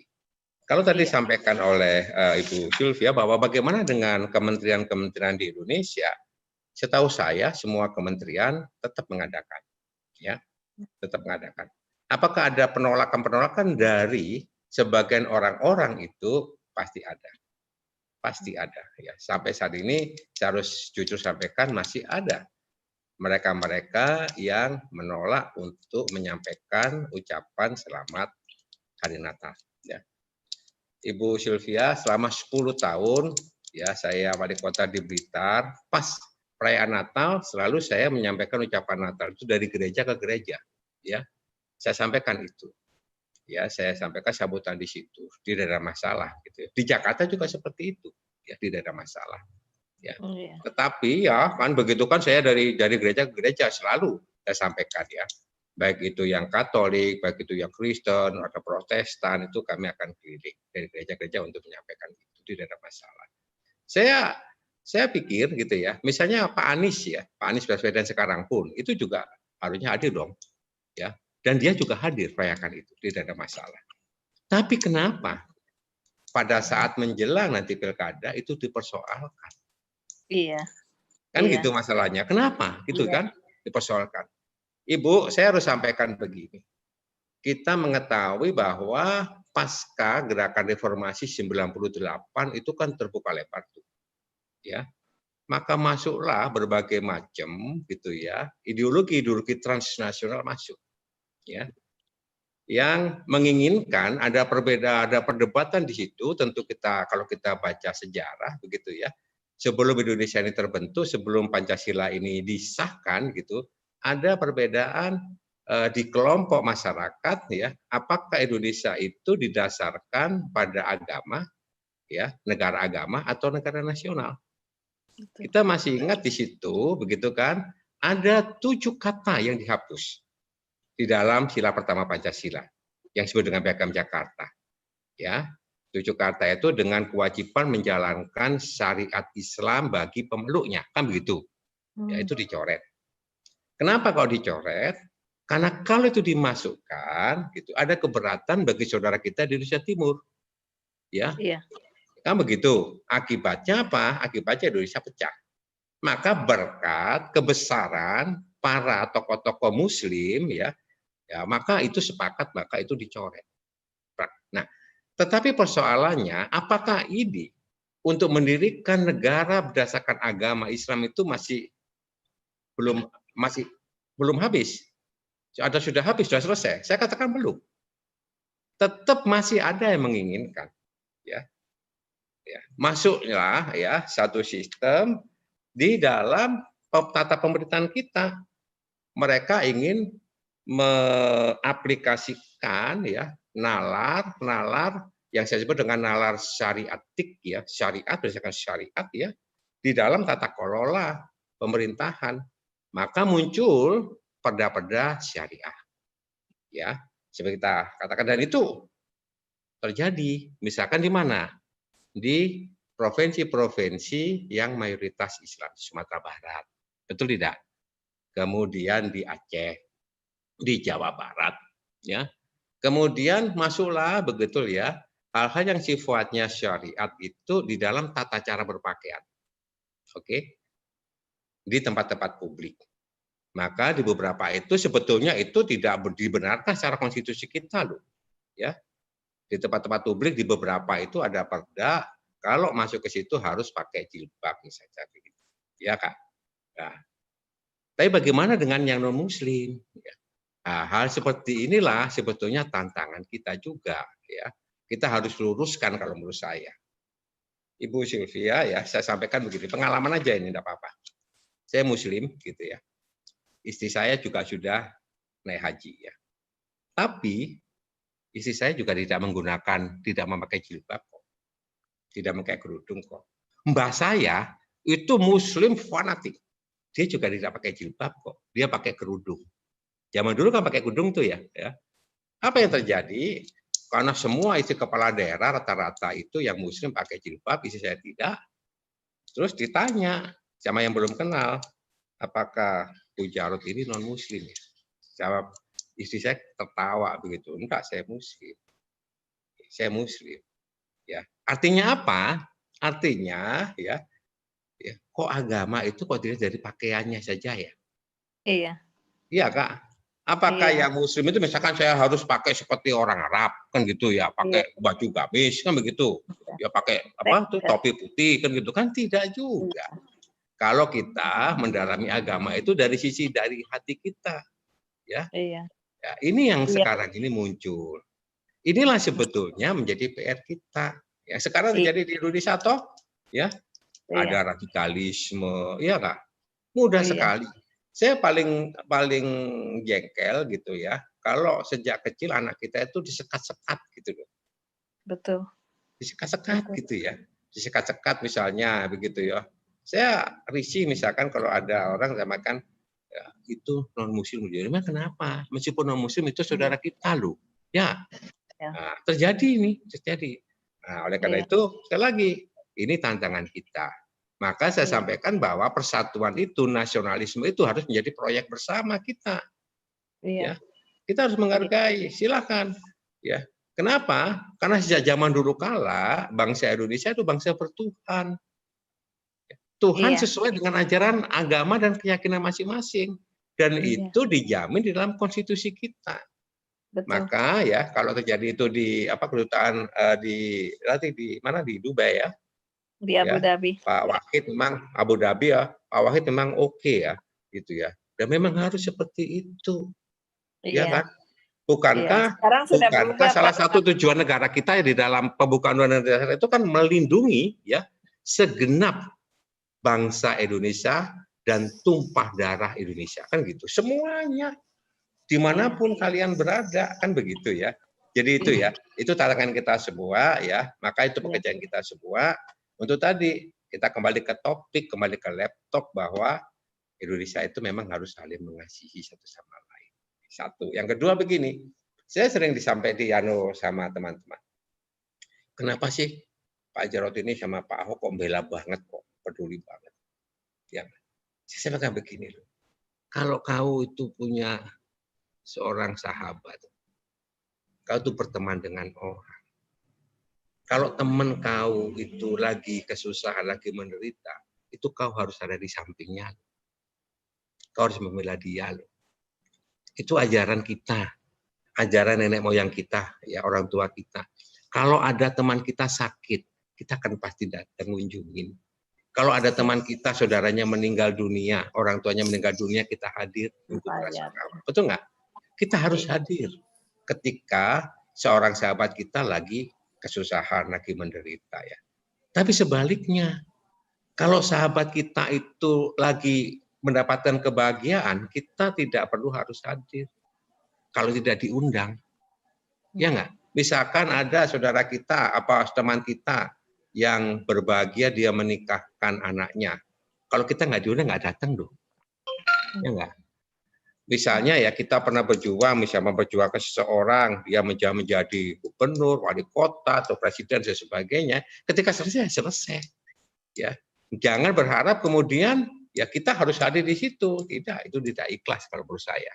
Nah, oleh sebab itu, kalau kita semua saling mengasihi, dan kita punya saudara, kita punya teman, kita punya sahabat, kalau dia lagi kesusahan, kita harus hadir untuk bisa membantu ya meringankan penderitaan mereka, siapapun mereka itu. Itulah saling mengasihi kalau menurut saya. Mohon maaf kalau salah, karena itu ada Pak Pendeta ya. Terima kasih Pak Jarod ya. Ya. Terima kasih juga Bu Sylvia untuk pertanyaannya. Ada satu pertanyaan lagi, mungkin sekali lagi karena mengingatnya waktu untuk teman-teman kita yang mungkin juga sudah makin malam dan sudah dari pagi di sini. Mungkin ini pertanyaan terakhir. Silakan Ibu Fira, ada pertanyaan yang mau dibaca? Ya, saya bisa bertanya. Ya, terima kasih. Sebentar Pak ya. Bapak maaf, ini ada satu pertanyaan yang ditujukan langsung ke saya dari Pak Arjo Sukardan. Tapi sebelum saya bacakan pertanyaannya, saya ingin menyampaikan pada Pak Jarod, ini ada pujian dari Pak Eka Budianta untuk Pak Jarod, katanya itu tadi bagus sekali opini Pak Jarod tentang itu adalah suatu proses kedewasaan kita untuk membangun rasa persatuan. Itu adalah suatu proyek besar bagi bangsa kita, dan memang tanggung jawab masing-masing kita yang ada di sini, walaupun kita jauh, mau kita di sini atau di Indonesia, itu adalah tanggung jawab kita sebagai bangsa Indonesia untuk mewujudkan persatuan Indonesia. Itu aja ya yang aku mau kasih tahu. Terus sekarang aku baca ini, pertanyaannya akan saya tujukan kepada Pak Billy. Menjelang hari Natal, bagaimana memaknainya dalam konteks keindonesiaan dan nasionalisme? Itu pertanyaannya Pak Aryo Sukardan. Arjo atau Aryo nih? Aryo Sukardan. Silahkan Pak Billy. Ya, terima kasih. Natal itu sebenarnya kan yang saya paling suka adalah kalau teman-teman Nasrani kan kalau ditanya Natal itu pasti kan sudah tahu kalimat yang selalu dimainkan, khususnya drama di gereja gitu ya. Apalagi kalau ada scene-nya para gembala dengan malaikat. Malaikat itu kan selalu datangnya, dan kita mungkin hafal juga tuh ayat ya. Ada kabar baik gitu loh. Itu there's a good news for all gitu kan. Good news for all people gitu. Nah, jadi kalau saya bisa katakan begini, kalau kita mendengar berita buruk, pertama kali di dalam pikiran kita, apa yang terjadi? Kita pasti berharap itu tidak benar. Betul ya? Kalau mendengar berita buruk, pasti kita berpikir, aduh mudah-mudahan nggak benar. Tapi kalau kita mendengar berita baik, kita pasti langsung di dalam pikiran kita, aduh mudah-mudahan benar gitu. Tiba-tiba satu hari ada penelitian yang mengatakan, ternyata makan gula itu menambah umur sampai 10 tahun gitu. That's a good news gitu. Langsung semua orang pada suka dessert, makan es krim segala macam gitu ya. Jadi kalau misalnya kita dengar good news, itu harusnya kabar baik itu adalah kabar baik yang pasti kita harapkan tuh betul-betul terjadi. Dan ketika malaikat itu mengatakan bahwa ada good news gitu ya.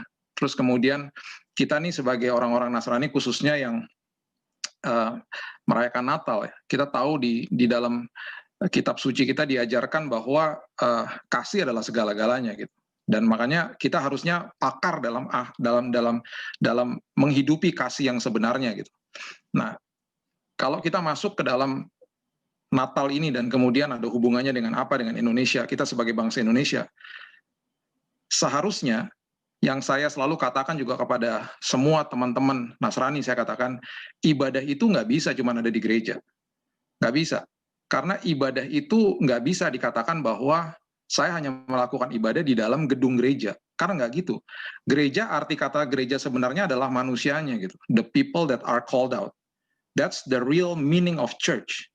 Jadi kalau orang akhirnya mengatakan bahwa saya tadi udah ibadah di gereja, ketika suami istri masuk ke dalam mobilnya kembali setelah ibadah di gereja, ya pertengkaran jilid 2 dimulai lagi di dalam mobilnya. Karena dia nggak ngerti, dia berpikir bahwa ibadah sudah terjadi di dalam gedung gereja. Selesai doa berkat, keluar dari gedung gereja, saya udah nggak ibadah lagi. Nggak bisa. Ibadah jalan terus. Ibadah tuh tiap hari dimanapun kita berada. Karena saya adalah gerejanya, dimanapun saya menginjakan kaki saya, tempat itu berubah jadi tempat ibadah. Di dalam rumah saya, ketika saya masuk ke rumah saya, karena saya adalah gerejanya, tempat itu berubah jadi tempat ibadah. Saya mengasihi suami, istri, anak-anak, orang tua, siapapun yang saya tinggal dengannya. Ketika kita masuk ke dalam mall misalnya, saya akan berkhotbah tanpa kata-kata. Bagaimana caranya? Saya ngajarin anak-anak saya untuk bersihin kalau makan di food court. Kalau di Amerika kan kita biasanya bawa sendiri memang ya tray-nya gitu. Tapi kalau di Indonesia kan memang ada petugasnya. Tapi saya selalu ajarkan mereka gitu untuk belajar untuk bersihin mejanya. Bawa, put your tray back into the place, into the station. Satu hal lagi, kalau mungkin kalau di luar negeri ini tidak relevan, tapi kalau di Indonesia ini selalu menjadi hal yang sangat harus diperhatikan. Orang Indonesia paling nggak bisa ngantre, ya kan? Itu hal sederhana gitu. Kita mau masuk lift aja, lift kebuka, gubrak-gubrakan depan lift, ya.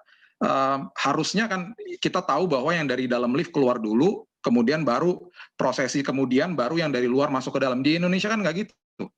Ketika pintu lift kebuka, semuanya bergerombol di depan lift, yang di luar lift itu ketakutan bahwa dia akan ketinggalan lift. Sampai satu hari saya pernah bilang gini sama seorang bapak, Pak, udahlah Pak, pencet aja tombolnya. Kalau sampai pintu liftnya ketutup, berarti liftnya rusak Pak. Puji Tuhan Bapak nggak di dalam situ Pak, gitu loh. Satu hari saya, karena traveling juga sebelum pandemi ini selalu ke airport ya, setiap bulan. Jadi ketika mau masuk ke dalam boarding aja juga gitu. Sampai-sampai satu hari saya sampai udah nggak tahan gitu ya, saya bilang, Pak mohon maaf Pak, Bapak lihat nggak ada nomor di boarding pass Bapak? Kenapa Pak? Dia tanya gitu. Itu artinya Pak, itu artinya tempat duduk, nomor tempat duduk. Saya berani jamin loh Pak, Bapak nggak akan berdiri di pesawat. Jangan takut Pak, ngantri aja Pak. Itu bukan bus kota Pak, Bapak pasti dapat tempat duduk. Seperti kayak orang ketakutan nggak dapat tempat duduk gitu loh. Karena budayanya kan begitu, nggak bisa ngantri gitu loh. Jadi itu hal-hal kecil, ya hal-hal kecil. Dan saya selalu katakan juga kepada istri saya, kalau kamu dari fitting room, beresin bajunya. Put it back to the rack, gitu loh. Itu ibadah hal-hal kecil yang kadang-kadang kita lupakan gitu loh. Terus kemudian kita kadang-kadang kalau di sini ya, kalau sebelum ada zaman e-tol, kasih uang parkir, kembalian 2.000 aja ditungguin gitu kadang-kadang. Saya bilang, come on lah. Kamu nggak akan jatuh miskin kasih sama orang itu lebih, keep the change gitu loh. Jadi hal-hal kayak begini nih, kalau kita nggak mulai dari hal-hal kecil, bagaimana kita bisa melakukan hal yang besar yang dikatakan bahwa yuk kita mengasihi bangsa, kita toleransi sama orang-orang yang menyakiti kita misalnya dan lain sebagainya. Start from the small things gitu, dan selalu mengerti bahwa ibadah tuh nggak bisa stop. Ibadah bagi orang Nasrani nggak bisa cuman ada di dalam gedung gereja, nggak bisa. Ibadah jalan terus, because you are the church gitu loh. Kalau itu bisa kita lakukan, kabar baik itu bisa tersampaikan kepada semua bangsa bahwa ada damai dalam dunia ini. Kan kalau Natal selalu kita dengungkan damai, sukacita, keteduhan. Dan itu semuanya dimulai dari the messengers. The messengers-nya siapa? Ya kita lah. Kita lah. We start from ourselves gitu loh. Jadi kalau saya bisa katakan pesan Natal untuk yang merayakan Natal, kita lakukan bersama-sama. Dan saya betul-betul nggak akan lupa tadi kata-kata Pak Jarod, ini proyek bersama. Proyek bersama. Jadi ingat itu bukan hanya segelintir orang saja, tapi proyek bersama. Jadi teman-teman juga yang ada di luar negeri, tetap dukung kita, tetap dukung dalam doa. Dan forum-forum seperti ini sangat-sangat membangun sekali. Dan ada beberapa teman-teman saya juga yang ikut di sini. Dan tadi sudah beberapa yang teks saya mengatakan ini forum yang sangat baik sekali. Kira-kira begitu. Saya serahkan kembali. Baik, terima kasih Pak Pendeta Billy Lantang untuk jawabannya dan sekalian juga untuk pertanyaannya. Jadi kami mohon maaf karena berhubung dengan waktu, pertanyaan mungkin untuk sekarang ini kita tutup karena masih kita mau melanjutkan, masih ada satu video lagi yang kita mau tayangkan untuk apresiasi kita untuk Dr. Terawan, lalu kita juga akan selesaikan berbincang-bincang kita malam ini atau pagi hari ini. Silakan siapa yang mau putar video ya? Videonya ini sebenarnya apresiasi kita buat Pak Dr. Terawan, karena acara ini sebenarnya kan sudah kita persiapkan sejak awal Desember kayaknya ya. Udah tanya-tanya, terus sudah disetujui dan sebagainya, dan kemarin udah seru-seru, wah ya besok tahu-tahu ada reshuffle. Nah, ini kita akan diputar nih oleh Pak Didik, andalan kami supaya bisa on air kayak begini. Nanti Pak Didik memutarkan video yang kami buat secara spontan kemarin setelah mendengar kabar tentang reshuffle. Dan sebenarnya kami mengharapkan ini sebagai surprise untuk Dr. Terawan, tapi nggak apa-apa, mungkin tadi udah nongol sebentar terus hilang. Mungkin nanti beliau bisa melihat rekaman ini atau bisa kita kirim videonya. Jadi silakan dan setelah video ini mungkin Bang James akan memberikan sumbangan lagi lagu, tapi kita dengarkan dulu kita simak dulu sebentar video yang kami buat rekan-rekan dari Amerika Bersatu dan Eropa, Perhimpunan Eropa untuk Indonesia Maju yang kami buat kemarin sebagai apresiasi kami untuk Dr. Terawan. Silakan Mas Didik. Terawan, terima kasih untuk sumbangsi dan pelayanan Bapak selama ini di dunia kesehatan, terutama selama menjabat sebagai Menteri Kesehatan Kabinet Indonesia Maju. Meskipun sebagian orang mencaci kinerja Bapak, tetapi juga tidak sedikit orang yang bersyukur dan berterima kasih atas kinerja Bapak. Sehingga saya berharap kiranya Bapak tetap terus berkarya menjadi alat Tuhan tanpa lelah dimanapun Bapak ditempatkan. Kiranya Tuhan menyertai Bapak dan keluarga selalu. Salam sehat, Rizal dari Stuttgart, Jerman. Bapak Dr. Terawan terkasih, terima kasih banyak untuk semua yang sudah Bapak kerjakan untuk kepentingan masyarakat, bangsa, dan negara Indonesia. Tuhan Yesus kiranya memberkati Bapak selalu dalam tugas dan pekerjaan Bapak, serta menyertai selalu Bapak dan keluarga dalam kehidupan sehari-hari. Selamat malam Dr. Terawan. Saya pribadi mengucapkan Terima kasih sebanyak-banyaknya atas pengabdian dokter selama menjadi Menteri Kesehatan Republik Indonesia. Teruslah berkarya, dokter. Tuhan yang memberikan talenta dan menilainya. Terima kasih, dokter. Semoga Tuhan selalu melindungi dokter dan keluarga. Tetaplah mengabdi dan melayani. Terima kasih banyak. Hidup ini adalah kesempatan. Terima kasih. Tetap semangat. Shalom, Dr. Terawan Agus Putranto. Dengan ini saya Billy Lantang mengucapkan banyak terima kasih buat pengabdian Bapak selama ini menjabat menjadi Menteri Kesehatan. Banyak kebijaksanaan Bapak yang memberkati kami. Saya juga sangat diberkati dengan kesaksian hidup Bapak dan juga nilai-nilai kehidupan Bapak. Sukses selalu Pak di tanggung jawab yang berikutnya. Tuhan menyertai dan melindungi senantiasa Bapak dan keluarga Bapak. God bless you. Pak Dr. Terawan yang saya kasihi, terima kasih banyak atas semua sumbangsih yang sudah Bapak berikan bagi Indonesia selama ini.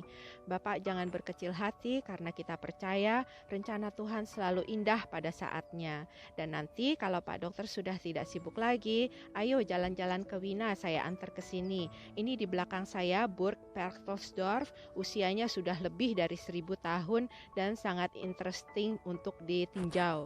Terima kasih banyak sekali lagi Pak Dokter, Tuhan berkati. Jesus loves you and I do too. Pak Terawan, kami Perhimpunan Eropa untuk Indonesia Maju dan Amerika Bersatu mengucapkan terima kasih atas pelayanan Bapak di Kabinet Indonesia Maju. Merci, Zurich, Switzerland. Vira, Vienna, Austria. Nita, Zurich, Switzerland. Japonia, Rusland, Belgia. Siska, Tilburg, Belanda. Rizal, Stuttgart, Jerman. Lia, New York, Amerika Serikat. Christiana, Zurich, Switzerland. Tuhan memberkati.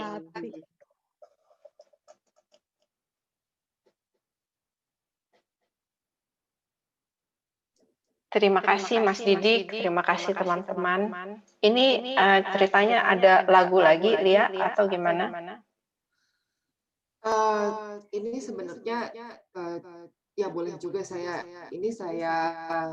oper ke Mas Didi. Kebetulan ada salah satu lagu dari suami saya, judulnya Tuhan Ada di Mana-mana. Mungkin kalau bisa saya ajak suami saya untuk menjelaskan sedikit mengenai lagu itu ya, karena sejarahnya cukup penting gitu. Silahkan Mas James. Iya, terima kasih sekali lagi bisa hadir di acara ini. Kali ini ada satu lagu yang saya ciptakan bersama rekan saya yang Muslim, bernama Dodo Sakaria.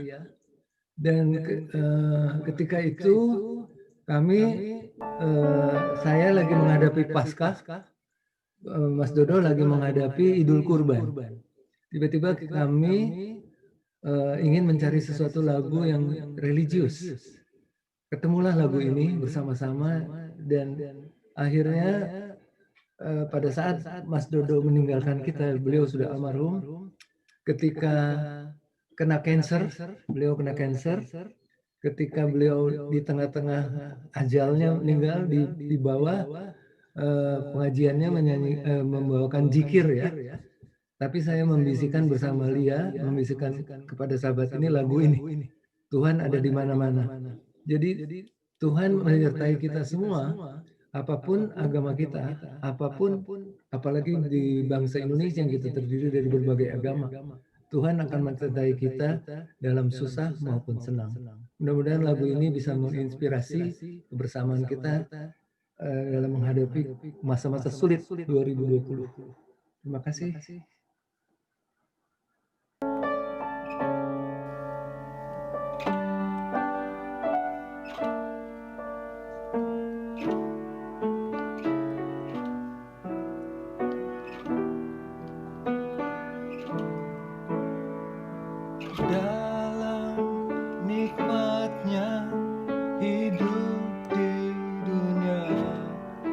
Yang sementara saja. Seringkali kita menjadi lupa untuk mengingat Sang Pencipta, bahkan untuk sebaris doa. Dan bila langkah terasa goyah, kehilangan nada jua, serta beban hidup bertambah syarat, baru kita mulai bertanya, baru kita mulai mencari. Kuasa Tuhan selalu hadir di setiap ruang dan waktu, dan bagi siapa yang tetap setia, Tuhan ada di dalam diri. Tuhan ada di dalam hati. Tuhan ada di mana-mana.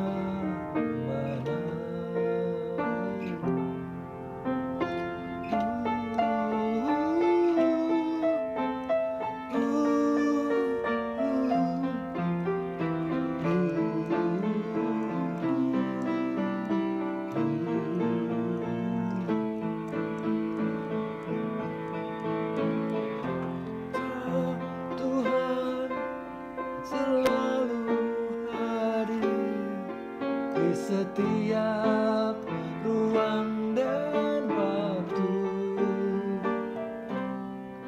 di kepahitan yang teramat dalam, di kesukaan yang tertinggi. Tuhan ada di mana-mana. Tuhan ada di dalam langkah. Tuhan ada di dalam darah. Tuhan ada di dalam hati. Tuhan ada di mana-mana.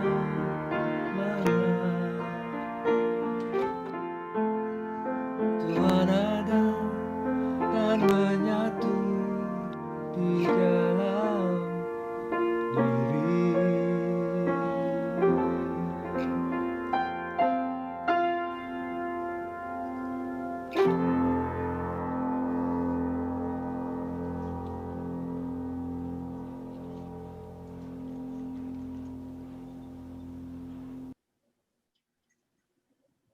Keren. Kalau di sini ada Tsugabe. Bahasa Inggrisnya apa ya Tsugabe, Rizal? More. Maunya tambo. Nambah lagi. Orang Padang, orang Batak. Terima kasih Bang James, terima kasih Lia. Silahkan dilanjutkan. Ini gimana nih ceritanya? Kita masih mau menanti ya? Enggak ya? Kayaknya Ya, kita Pak masih Ajarim ya. rekaman ya. Ya, mungkin sayangnya Dr. Terawan nampaknya tidak bisa hadir dengan kita. Ya, tadi beliau sudah coba masuk, mungkin ada masalah dengan sambungan ya. Jadi, ada fotonya sih. Ada foto namanya mungkin sempat beliau masuk. ada acara ya, Ismir ya. Karena Mungkin kan juga biasanya setelah reshuffle itu ada serah terima jabatan kali. oh Ya, ya. ada serah terima jabatan. Tadi saya perhatikan ada sudah beberapa sudah dilakukan serah terima jabatan di Kementerian Sosial, misalkan di Kementerian Agama, kemudian Kementerian Pariwisata ya dan Ekonomi Kreatif. Mungkin malam ini mungkin di Kementerian Kesehatan kali ya. Juga lagi ada acara mungkin ya Pak. Ya mungkin betul juga ya mungkin. Tapi jadi kami juga mau mengucapkan banyak terima kasih ini untuk Pak Jarod, Pak Pendeta Billy Lantang dan semua teman-teman yang sudah bisa hadir. Saya berikan waktu mungkin Bu Lia untuk kasih kata penutupan. Kalau dari saya sih nggak ada. Saya mengucapkan atas nama Amerika Bersatu, atas nama Pak Ketua Umum saya juga yang hadir di sini dari live dari Dallas, Texas. Kita online mulai dari gelap sampai terang, jadi gantian ya Pak Rizal sama Mbak Vira. Biasanya Pak Jarod, Pak Billy biasanya yang malam mereka sibuk, sekarang giliran gantian. Dan juga di sini saya mau say hello ke teman-teman yang ada di sini.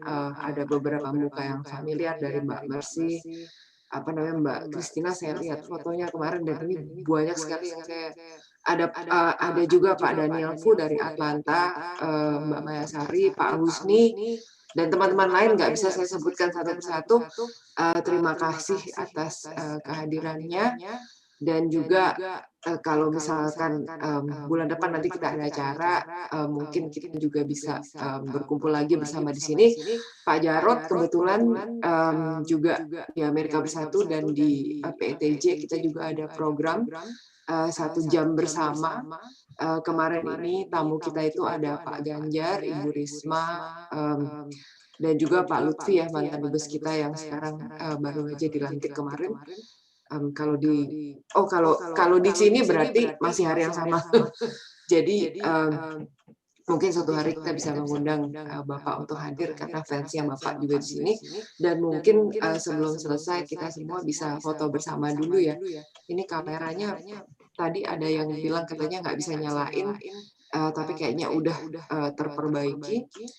Bisa ini nggak? Bisa kita foto bersama dulu kalau gitu. Silakan. Ayo semuanya senyum, ini kesempatan terakhir nih foto sama Pak Jarod sama Pak Billy. Ayo. Terakhir, besok masih bisa kali kita undang lagi. Jangan terakhir. Oh ya, nggak boleh ngomong terakhir. Maaf. Sebelum. Oke, 1, 2, 3. Oke, halaman pertama. Jadi senyumnya jangan ini dulu, jangan dimatikan dulu ya. Tunggu bentar. Karena biasanya kadang-kadang ada yang terlempar ke halaman kedua. Oke, 1, 2, 3.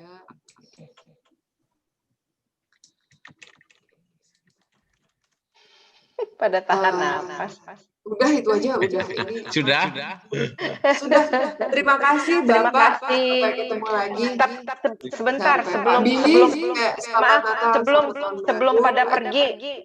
Aku tadi Pak Jarod tadi kan bilang terima kasih ke aku. Sebetulnya yang harus diterima kasihkan itu Pak Haksono karena aku dapat nomor teleponnya.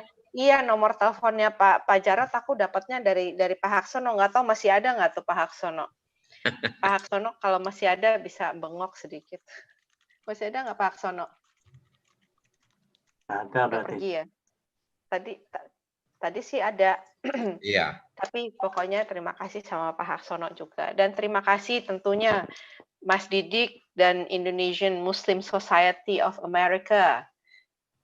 Tapi pastinya juga buat Lia, buat Pak Roni, Pak Rizal, Ismir, Pak Jarod, Pak Billy Lantang, dan semua yang hadir. Om Eka juga malam-malam masih bangun, Om. Terima kasih sudah hadir. Dan semua yang ada di sini. Thank you. Thank you.